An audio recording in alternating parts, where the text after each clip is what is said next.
Kathleen. Go right ahead. Hi, I'm Five with FandomWire. Hi guys, how are you today? Hi, how are you? Thanks What for did you having say your us. name was? It's Maëlle. Myla. Myla. Maëlle, yeah, I know. It's Groot, by the way, the character you Groot. were looking for. Groot. I feel like I was looking like Groot in the monitor, so. Me too. Yeah, it's him. But guys, we're here to talk about Decameron. And congratulations, I'm having so much fun. I think I'm 4 episodes in, and it's so much fun. Oh, so glad. It's really good, and I love that it's almost like a weekly, like almost like a whodunit. It's always between the same 4 walls, the same gardens, the same people that you would not necessarily get along with out in the outside world, you know.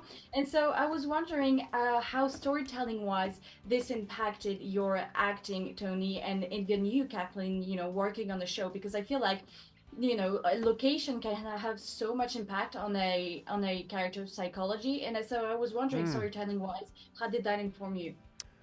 I think since you mentioned kind of the whodunit, that part of it, because I love the mystery of it, and one thing with doing this show is there was always the mystery and the uncertainty of what's around the corner. When is death going to come knocking at the door? Even though it was a bunch of wealthy nobles that thought they could escape death, obviously they didn't. So just that kind of looming mystery of what's around the corner was that's what kind of heightened the stakes always. What about you, Kathleen?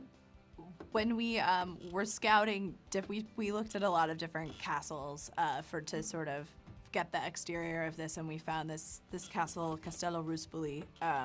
We found it as if I uncovered it. So an expert showed me all of the best castles, and we chose the one we liked. But once you start, it's really challenging when you write scripts far away from when you're actually seeing the physical locations, because especially if you're writing any sort of action or any sort of high stakes situations, you really have to write to the place that you're in. So yeah, there was a lot of rewriting just in sort of trying to amp up the stakes in moments of peril and sort of utilize the amazing sets that we had. And yeah, also once we found the castle, the style of the castle completely inspired the way that the production designer devised the interior sets as well. Yeah, and I feel like it takes a lot of survival skills to just like be in this mansion surrounded by rich people who thought indeed that they could escape a pandemic, and it's like, well, of course you can't, you know.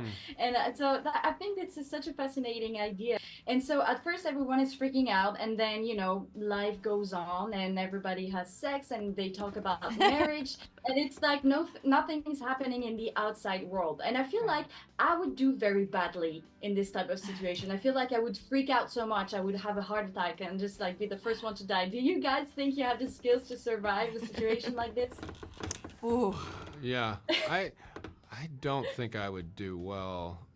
I mean, the wool tights alone would be really tricky. I think that you're such a honest, real person that it would be tough for you to do the backstabbing. Why are you stabbing Yeah, them? right. Totally. They have their own traumatic story. Why are you doing that? Exactly. You don't You'd be deserve so a empathetic. sword in their body. Yeah, I don't that part of it might be challenging for you. I think I've watched enough Survivor that I would know what I'm supposed to do. I don't know if I could live up to the sort of machinations, but. Yeah. That's the thing, though. I feel like I've watched enough movies to see, no, of course I'm gonna survive. But then, in the moment, no, I don't see that happening either. But you're right. It's about a whole bunch of terrible people in general surviving, and I think it's so interesting that they survive, some of them longer than the others, just because they're not very good people. I mean, how did you work out that psychology when you were writing and developing the characters, you know? Well, one thing that we talked about in the writer's room is sort of the highest morality in a situation where death is coming is your ability to adapt. And that the more that you can adapt and change given the circumstance, and the more detached you can become to sort of the ways that you label yourself, the ways that you think about yourself, the better you will fare. And while that's not entirely true for every single character, the Yeah, characters yeah. that survive tend to be the people who have gone through the biggest journey and have learned the most from it. Yeah. Like I agree. Sorisko really has to change, and he's sort of faced with the challenge and kind of can't rise to it, and he's always a little bit like 2 steps behind. But then once he finds his value, it sort of, I think he's on his own 2 feet finally, and that he kind of earns his place. You also kind of see that everybody doesn't start off bad.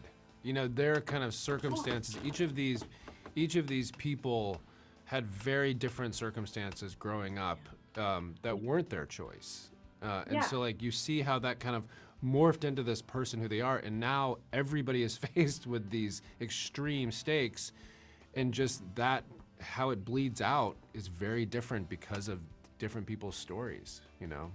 Absolutely. And maybe it's this kind of situation where you're like, in the worst of time, I will actually discover who I am and who that person. If you've not been through hell, maybe we don't really know each other. Totally. But Yeah. yeah. They're giving me the wrap, Kathleen and Tony. Thank you so much for joining me Thank today. you. And Thank you. Congratulations. I cannot Thanks. wait to finish. Oh, nice to Thank meet you you. so much. Thank you very much. Nice to see you. Bye. Nice to see you.